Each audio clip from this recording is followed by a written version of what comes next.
Hello everybody, welcome back to the channel. My name is Nick. In today's video, I want to talk about should you use a fogger or a misting system or just a spray system in general. So let's get right into it. Alright, so before we kind of get into this video, I do want to remind everybody that once we hit 1,500 subscribers, we're giving away 2 Pangea Taste the Rainbow packages. So, and all you gotta do, guys, is subscribe to my YouTube, subscribe to their YouTube, follow them on Instagram, and follow me on Instagram, and then you'll be entered in to win it. And as soon as we have 1,500, we're gonna be drawing somebody out, or 2 people out, I'm sorry. 2 people out, and then you're gonna be getting Taste the Rainbow to feed your gecko. So why would you just do it? It's easy. But anyway, let's get into the video. So, fogging systems is the first thing I wanna talk about here. Now, when we talk about fogging systems, I'm talking about foggers and things like that. You might see like, they're very much sold, you know, to the mainstream, or not mainstream, but they're sold in the big chain pet stores, I guess is what I'm trying to say. Because the benefits of a fogging system is mainly, it's aesthetically pleasing to walk in and see like a rainforest type. And there are animals that really do benefit from that, but crested geckos are simply not one of those. And fogging systems for crested geckos are just really not good. And I'll kind of dive into a couple reasons. So number one, a fogging system makes it really super duper humid in there. And I know that a lot of things you'll read about these guys are like, oh, keep them between 50 to 80% humidity, which first of all, that's a huge range of humidity. But also that just blanket statement like that's not true. These guys really do need a dry out period. So if you're using a fogger, if you think about it, it's constantly pumping out water vapor. So the humidity is sky high. And there are like some animals, like green tree pythons, for example, really need those. Like, you know, or not that they really need them, but it can be beneficial, and it's not just for aesthetics. It helps with aesthetics, but it's not purely for aesthetics. It does benefit the reptile. So with these guys, if you are using a fogger, and I've seen on groups on Facebook and stuff, people use them all day. So what's happening there is you're raising that humidity, you're running a risk of some respiratory issues on your gecko, and you're also running the risk of foot rot, because if things are too wet and too moist, too damp, because a lot of times with these foggers, what ends up happening is there's so much that it actually never dries out in there, so it's always wet. And even if it's just this wet, it's just a little wet, these guys' feet are super sensitive to wetness all the time, and they can actually get foot rot.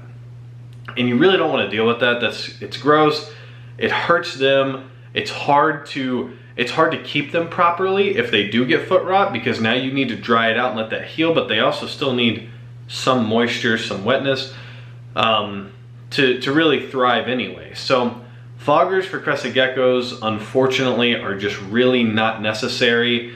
And I mean, and if you really want a fogger, I would recommend only doing it maybe 2 times a week for maybe 15-20 minutes. But any more than that, you're really just doing it for you, and you're not really benefiting the animal in any way at all. Moving on from that, misting systems are really good. I know that we hadn't set it up yet, but I have had it set up before on these tanks. I have a Mist King that runs through. There is some DIY misting setups you can do for fairly cheap. I do plan on doing a video on that in the future, trying to do it. So Mist Kings are really good. If you do have like a misting system like that, you can do once a day, or you can do every other day to set it to mist for a minute every other day. Misting once or twice a day is plenty. In New Caledonia, on average, it only rains 13 days a year. I'm sorry, 13 days a month. So that is quite a bit of rain, but that's also not every day. So if you mist every day and you only do it once a day for about 15 seconds, you're okay. If you're someone who's misting twice a day, you're way overdoing it, and it's just not necessary because you're keeping things too wet, too humid. These guys really, like I said, they really do enjoy a dry out period. It's beneficial to them, and it helps you avoid a lot of risks, like I was talking about with the respiratory issues, or potentially foot rot, or, you know, another bad thing that can happen, and I've personally had it happen to me because I was over misting, shedding. They almost get too wet that when they shed, it actually starts to build up. So it's almost the opposite of what you think. Like if it's too dry, You know, like especially some of us with like leopard geckos, sometimes if it's too dry, they have a really hard time shedding. But with these guys, when it's way too wet, you'll see the shed, and I unfortunately, or maybe fortunately, I haven't experienced it in a long time, but it almost like the skin starts to like die on them in a weird way, but like it's not their actual skin, it's their old skin, but they can't get it off and it starts to build up. And what happens when shed builds up, number one, they can't move around very well because they have like a glove on and they're trying to climb, but with that glove on, they cannot climb. So it is a humidity or misting, fogging is very important, but it's something that is not really talked about a whole lot, and I think that there's something wrong with that. We only mist 2 to 3 times a week, so every 3 days or so, my guys are getting a little mist on them. We don't really do more than that. I used to do every single night, but everything was too wet, and my humidity was too high, and everything like that, and then it was like, it just didn't make sense for the gecko to do that. So what's important is doing what's best for them. And for us at this point, 2 days a week or 3 days a week is absolutely plenty. I haven't noticed any issues with hydration or shedding or anything like that. The humidity is just fine. You know, once again, you'll know if your humidity is off based on how they shed, in my opinion. I haven't measured humidity, never have, really never plan on it, because I don't think that it's I don't think that a lot of the readings you get are super duper accurate or anything like that. So keeping it simple, you know, coming up with a scheme that makes, you know, more sense to me.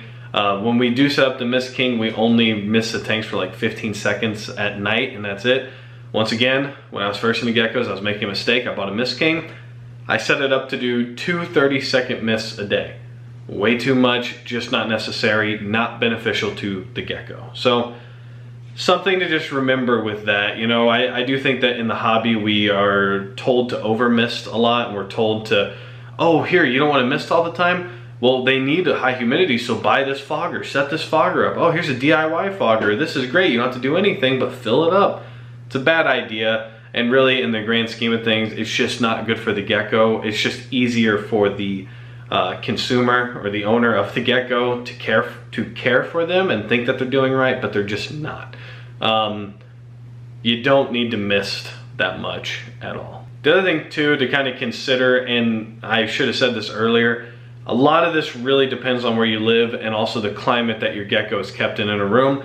But also too, guys, for the most part, I don't know if there's really anywhere you live where you need to mist these guys twice a day to get the right humidity. The only time that I do see people saying they need to mist twice a day is when they use paper towel, which I still disagree with, and I just don't think you should use paper towel as a substrate for these guys anyway. I don't think it's really beneficial for them at holding humidity, because humidity and wetness are 2 very different things. So if you're keeping paper towel and you see it's drying out super fast in there, well, the humidity still in your room may be high enough that they don't need it, but if you live somewhere super dry, then yeah, it is not humid enough in there, but you'll have to mist that thing all day, every day to keep the humidity up, because all it's gonna do is dry out. So substrates like spag moss and I use Nature Cure's all natural potting soil and spag moss, mix it up. That's a lot of my substrates, and that works